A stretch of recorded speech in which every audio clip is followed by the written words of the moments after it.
আসসালামু আলাইকুম, ওয়েলকাম করছি রিয়াসাদ আজিম। ভিন্ন ধর্ম মতাদর্শী যারা শুনছেন সবার প্রতি আন্তরিক কৃতজ্ঞতা। গুরুত্বপূর্ণ ডিসকাশন। রাত পোহালেই বাংলাদেশ মুখোমুখি হবে ভারতের চেন্নাইতে, এবং সেই চেন্নাই টেস্টে বাংলাদেশের একাদশ 11 সদস্য যারা মাঠে নামবে তাদেরকে নিয়ে দলটা কেমন হতে পারে, সেই দলের ফরমেশন ডিসকাশন করতে গেলে কয়েকটা পয়েন্টস খুব বেশি গুরুত্বপূর্ণ হয়ে ওঠে। রাওয়ালপিন্ডিতে বাংলাদেশ জিতেছে টানা 2 টেস্টে, পাকিস্তানকে হোয়াইট ওয়াশ করেছে, কিন্তু চেন্নাইয়ের সাথে রাওয়ালপিন্ডিকে যদি তুলনা করার চেষ্টা করা হয়, বাংলাদেশ ওখানটায় গিয়ে পাকিস্তানের উপর ডমিনেট করেছে, প্রথম টেস্ট 10 উইকেটে জিতে ফেলেছে, ভারতের সাথেও একই পারফরমেন্স করবে, সেটাকে যদি একইভাবে অনুবাদ করার চেষ্টা করা হয় এটা ভুল। বাংলাদেশ দল they are in a difficult challenge right now. 11 কি হবে সেই 11 নিয়ে আলোচনা যদি করতে চাই, সরাসরি 3 থেকে 4টা জায়গা নিয়ে আসলে প্রশ্ন তৈরি হয়, এবং সেই প্রশ্নগুলোর সমাধান করে আজকের যে 11 যেটা আমি আমার প্ল্যাটফর্মে মনে করি যে হওয়া উচিত সেটা ডিসকাস করব। প্রথম যে পয়েন্ট সেটা হচ্ছে বাংলাদেশ দলের ওপেনিং পার্টনারশিপটায় আসলে কারা থাকবেন। সাদমান রয়েছেন, জাকের রয়েছেন, জয় রয়েছেন। এই যে 3জন ওপেনারের কথা বললাম, এই 3 ওপেনারের তো 2জনকে বাংলাদেশ দল খেলাবে, মানে 11-এ 2জন থাকবেন। বাদ পড়বেন কে? সাদমান, জাকের নাকি জয়? আমাকে যদি আপনারা প্রশ্ন করেন, 3জনই কোয়ালিটি ওপেনার। জয়ের সবচেয়ে বড় বৈশিষ্ট্যের জায়গা হচ্ছে তিনি যদি ভালো স্টার্ট পান ইনিংস অনেক বড় করে ফেলতে পারেন, এটা অতীতে জয় করে দেখিয়েছেন। সাদমান অনেকক্ষণ টিকে থাকতে পারেন, খুব গুরুত্বপূর্ণ যেটা। এবং প্রথম টেস্টে 93 রানসের যে পার্টনারশিপ, মানে ব্যক্তিগত স্কোর, সেটা কিন্তু বাংলাদেশের স্কোরটাকে পাকিস্তানের 448 এগেনস্টে 565 করতে একটা বড় রোল প্লে করেছিল। জাকের সময় সময় অ্যাটাকিং হতে পারেন, ধরে খেলতে পারেন, এবং তিনি যখন দ্বিতীয় টেস্টের শেষ বিকেলে অ্যাটাকিং হয়েছিলেন সেটা কিন্তু টিম টাইগার্সকে প্রতিপক্ষের বোলিংয়ের এগেনস্টে চোখে চোখ রেখে আক্রমণাত্মক হবার কনফিডেন্স দিয়েছিল। এখন 3জন ব্যাটার, 3জন ওপেনিং করেন, এদের মধ্যে বাদ তো একজনকে পড়তে হবে। আমার দৃষ্টিভঙ্গিতে Mahmudul Hasan Joy may be going to be drop from the next test. তার মানে ওপেনিংয়ে সাদমান এবং জাকের, এর আগে আমরা যে পার্টনারশিপটা দেখেছিলাম, এই দুজনেই নামবেন। এটা আমার কাছে মনে হয় যে টিম কম্বিনেশন বা ফরমেশন ম্যানেজমেন্টের সাথে যারা জড়িত রয়েছেন তারা এই 2 ওপেনারে যাবেন, জাকের অ্যান্ড সাদমান। এরপরে যদি পজিশনস গুলো আমরা চিন্তা করি, এগুলো নিয়ে খুব বেশি আসলে ডিসকাশনের সুযোগ নেই। শান্ত, মুমিনুল, মুশফিক আপনারা সবাই জানেন, এবং তারপরে হচ্ছে সাকিব আল হাসান নাম্বার 6-7-এ হচ্ছে লিটন কুমার দাস, নাম্বার 8-এ আমাদের মেহেদী হাসান মিরাজ। ওপেনিং এর যদি ঝামেলা মিটায় ফেলি তাহলে হচ্ছে পরের যে 6টা স্পট রয়েছে সেই 6 স্পট নিয়ে আসলে প্রশ্ন তোলার, এক্সপেরিমেন্ট করার সুযোগ খুব বেশি আমি দেখি না। যদিও এবারের টেস্ট দলে প্রথমবারের মতো অন্তর্ভুক্ত হয়েছেন জাকের আলী অনিক, কিন্তু আগামী কালে যে টেস্ট শুরু হবে সেই টেস্টে জাকের আলী অনিক সুযোগ পাবেন, তাকে জায়গা দিবে, এবং তিনি সেই টেস্ট খেলার মতো যথেষ্ট, মানে এই মুহূর্তে একটা শেপে রয়েছেন, কিংবা অন্যরা শেপলেস অবস্থায় রয়েছেন, এই ডিসকাশনটা করার কোনো সুযোগ নেই। 3 নম্বরে ক্যাপ্টেন শান্ত রানখরা, এবং নাম্বার 6-এ সাকিব আল হাসানের অফ ফর্ম ছাড়া বাকি যারা রয়েছেন সবাই অন এন্ড অফ পারফর্ম করেছেন। মুমিনুল রান টুকটাক ভাবে করেছেন আমরা দেখেছি, এবং সেটা দলের গুরুত্বপূর্ণ জয় ভূমিকা রেখেছে। মুশফিকুর রহিমকে নিয়ে বলার কিছু নেই, বাংলাদেশের সবশেষ টেস্টের সবচেয়ে বড় ব্যক্তিগত ইনিংস যেটা 191 তিনি খেলেছেন। লিটন কুমার দাস 6 উইকেট চলে যাবার পর যেভাবে মেহেদী হাসান মিরাজের সাথে পার্টনারশিপ করেছিলেন 138, অসাধারণ একটা মানে রোল প্লে করেছিলেন। Mehidy Hasan Miraz himself is a great performer. তিনি সবশেষ যে টেস্ট সিরিজ সেখানটায় হচ্ছে 70+ ইনিংসকে একটা মোটামুটি নিয়ম বানিয়ে ফেলেছিলেন।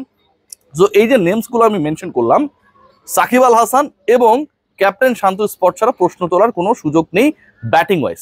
এবং সাকিবকে নিয়ে তো আপনার কোনো ধরনের আপনি প্রশ্ন তুলবেন না, সাকিব আল হাসান স্কোয়াডে রয়েছেন, তার মানে সাকিবকে খেলাতে হবে, এটা একটা নিয়ম, এটা একটা কি বলবো, এটা একটা সাংবিধানিক আইন বলতে পারেন। ব্যাপারটা অনেকটা এরকম যে সাকিব মুশফিকরা হচ্ছে 16 সদস্যের দলে, 15 সদস্যের দলে শুধুমাত্র দলভুক্ত হবার জন্য থাকেন না, তাদেরকে রাখা হয়, তারা থাকেন মানেই হচ্ছে বাংলাদেশ দলের কনফিডেন্স থাকে, তারা 11-এ থাকবেন।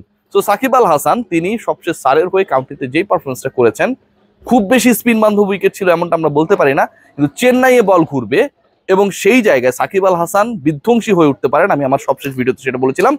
সেই হিসাবটাও যদি আপনি করেন, আপনার দলের সবচেয়ে বড় তারকা, সবচেয়ে বড় Trump card Shakib Al Hasan against India হতেই পারে। শান্তের জায়গাটা এমন যে শান্ত হচ্ছে ক্যাপ্টেন, ভাইস ক্যাপ্টেন হলে বাদ দিয়ে দেয়। আমরা দেখেছিলাম যে নিউজিল্যান্ডে বাংলাদেশ দল তখন T20 খেলতে গিয়েছিল, সেই সময়টায় ভাইস ক্যাপ্টেনের রোলে ছিলেন মেহেদী হাসান মিরাজ, এবং মেহেদী হাসান মিরাজকে কোনো ম্যাচই খেলতে সুযোগ দেওয়া হয় নাই। ম্যানেজমেন্ট কেনই তাকে ভাইস ক্যাপ্টেন বানালো, আর ভাইস ক্যাপ্টেন বানালে কেনই খেলতে দিল না, এটা প্রশ্ন উঠেছিল। কিন্তু ক্যাপ্টেন মানে কি? He is the leader, he has to lead from the front. Press কনফারেন্সে ক্যাপ্টেন আসছেন, কথা বলছেন। ক্যাপ্টেনের রোলটাই হচ্ছে পুরো দলকে তিনি নেতৃত্ব দেবেন, এবং ক্যাপ্টেন করে পাঠানোই হয় যে তার স্পটটা অন্তত যদি তিনি ইনজুরিতে না পড়েন ফিক্সড। সো ক্যাপ্টেন খেলবেন, সাকিব আল হাসানও খেলবেন। 1 থেকে 8 পর্যন্ত জায়গা মোটামুটি ফিক্সড, বাকি থাকে 3টা স্পট। এই 3টে স্পট নিয়ে হচ্ছে আসলে ট্রিক্স। এই 3 স্পটের আমি কিন্তু 8 পর্যন্ত যা বলেছি, 1 থেকে 8-এর মধ্যে কিন্তু আমরা 2জন বোলার পেয়ে গেছি, জেনুইন 2জন স্পিনার পেয়েছি। বাঁহাতি অর্থোডক্স সাকিব আল হাসানকে আমরা পেয়েছি। তার পারফরমেন্স নিয়ে আমি ডিসকাশন অলরেডি করে ফেলেছি, স্যারের বিপক্ষে কিভাবে তিনি পারফর্ম করেছেন। রাওয়ালপিন্ডি প্রথম টেস্টে তিনি অনেক বেশি কার্যকর ভূমিকা রেখেছিলেন, 3 উইকেট নিয়েছিলেন। মেহেদী হাসান মিরাজকে নিয়ে ব্যাখ্যা করার কিছুই নেই, মেহেদী হাসান মিরাজ ইজ কি বলবো, নিজে একটা ব্যাখ্যা। সো ওই জায়গাটা যদি আমরা হিসাব করি, 2জন বোলার আমরা পেয়ে গেছি, এবং টপ 8-এ 8জন ব্যাটার আমরা পেয়ে গেছি। মেহেদী হাসান মিরাজ 8ম ব্যাটার, যিনি যে কোনো জায়গায় নেমে রানস করতে পারেন। শেষ 3টে স্পট নিয়ে আলোচনা কেন? কারণ আপনি 3জন পেসার নিয়ে নামবেন চেন্নাইতে, নাকি 3 স্পিনার নিয়ে নামবেন? যদি বাংলাদেশ দল 3 পেসার নিয়ে নামে, 9, 10, 11 3টা পজিশনই 3জন পেসারের, এবং সেই 3টা পজিশনে ডেফিনেটলি যারা থাকবেন তাসকিন আহমেদ, নাহিদ রানা এবং হাসান মাহমুদ। আপনাকে এই 3জনকেই চুজ করতে হবে যদি আপনি 3 পেসার খেলাতে চান। আর আপনি যদি 2 পেসার খেলাতে চান, সাকিব এবং মিরাজের সাথে আরো একজন স্পিনারকে অ্যাড করতে চান, সেক্ষেত্রে 3 স্পটের মধ্যে একটা তো একজন স্পিনারকে দিতেই হবে। সেই জায়গায় আমার কাছে মনে হয় তাইজুল ইসলামের দিকেই বাংলাদেশ টিম ম্যানেজমেন্ট প্ল্যান করবে। তাইজুল ইসলাম মানে বাঁহাতি 2জন অর্থোডক্স স্পিনার, সাথে অফ স্পিনার মেহেদী হাসান মিরাজ, মানে 3জন স্পিনার। তাহলে 2জন পেসারকে, তার আগে আমি ক্লিয়ার করে নিই যে আমার 11 আমি মনে করি চেন্নাইয়ের উইকেট ক্যারেক্টার 3rd ডে বা 2nd ডের লাস্ট সেশনের পর থেকে বল স্পিনিং হবে, ঘুরবে। এখন পর্যন্ত 2 ধরনের উইকেট প্রিপেয়ার করে রাখা হয়েছে, সেটা সকালবেলা আমরা জানতে পারবো যে আসলে টিম ইন্ডিয়া কোন উইকেট চুজ করছে। বাট যদি আমরা ধরে নিই চেন্নাই ট্রেডিশনকে, তাহলে সেখানটায় 3 স্পিনারের ফেভারে আমি যাব, এবং সেই জায়গাটায় সাকিব মিরাজের পাশাপাশি আমার চয়েস হচ্ছে তাইজুল ইসলাম। মানে তাইজুল ইসলাম 9ম স্পট নিয়ে নিলেন, বাকি থাকে 2জন। এই 2জন পেসার কি হবে? হাসান মাহমুদ, নাহিদ রানা, তাসকিন আহমেদের মধ্যে থেকে বাদ করবেন কে?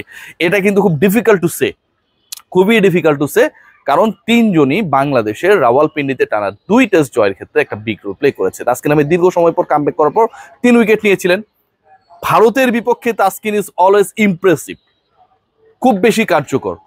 তাসকিন আহমেদকে আমাকে বাদ দিয়ে দিব? হাসান মাহমুদ সবশেষ টেস্টে 5 উইকেট নিয়েছেন ভাই। পেসাররা পার্টিকুলার একটা ইনিংসে 10 উইকেটে 5টা ছিল হাসানের, 4টা ছিল নাহিদ রানার। 152 কিলোমিটার গতিতে বল করছেন, এবং he is going to be a surprise package against India. তার সম্পর্কে এখন পর্যন্ত খুব বেশি ধারণা পাওয়া যায় না, যেহেতু ম্যাচেস কম খেলেছেন। আমি এই 3-এর থেকে যেহেতু 2 চুজ করতে হবে, মানে 9টা স্পট হয়ে গেছে, আমি 1 নম্বরে চুজ করব নাহিদ রানাকে। নাহিদ রানাকে বাংলাদেশ টিম ম্যানেজমেন্টে খেলানো উচিত কয়েকটা কারণে। প্রথমত হচ্ছে তিনি সারপ্রাইজ প্যাকেজ, একটু আগে যেটা বলছিলাম। দ্বিতীয়ত হচ্ছে তার গতি। 3rd যে পয়েন্ট, সেটা হচ্ছে যেহেতু তিনি surprise package, he has many thing in him, যেই জিনিসটা এখন পর্যন্ত আনডিসকভার্ড রয়েছে। সো এই টাইপের বোলাররা ম্যাচের ফল নির্ধারক, সেশন নির্ধারক হয়ে যেতে পারে। একটা স্পট হাসান মাহমুদ নাকি Taskin Ahmed, I would go for Hasan Mahmud. Last টেস্টে তাসকিন এবং হাসানের পারফরমেন্স, তাসকিনের এটা আমরা একটু অন্য জায়গায় রাখি, তাসকিন 1 টেস্টই খেলেছেন। হাসানের পারফরমেন্স যদি দেখি, তার পরের টেস্টই তাকে যদি আমরা ড্রপ করে দিই, আমি এটার পক্ষে যাব না। রাদার তাসকিন আহমেদ 2 টেস্টে 2টাই না খেলিয়ে, যেহেতু তিনি ইনজুরি প্রবণ, তাকে আমরা 1 টেস্ট খেলাবো। নাহিদ রানা এবং হাসান মাহমুদ, এই 2 পেসারকে নিয়ে আমরা নাম্বার 10 and 11 করব। সো বাংলাদেশ স্কোয়াডটা এমন হয়, আমি যদি বলি ইন আ ওয়ার্ড, ওপেনিংয়ে ডেফিনেটলি আমরা দেখব যে মাহমুদুল হাসান জয় থাকবেন না, সেখানটায় সাদমানের পার্টনার হচ্ছেন জাকির। নাম্বার 3-তে শান্ত, নাম্বার 4-এ মুমিনুল, তারপরে মুশফিক, 5-এ 6-এ সাকিব, 7-এ লিটন, 8-এ মিরাজ, 9-এ তাইজুল, 10 নম্বরে নাহিদ রানা এবং 11 নম্বরে হাসান মাহমুদ। আমার সাথে আপনার স্কোয়াড কি মেলে? 11 কি মেলে? যদি মেলে জানান, না মিললেও জানান কোন জায়গাটা আসলে ইমপ্রুভমেন্টের সুযোগ ছিল। সবাই ভালো থাকবেন, টেক গ্রেট কেয়ার।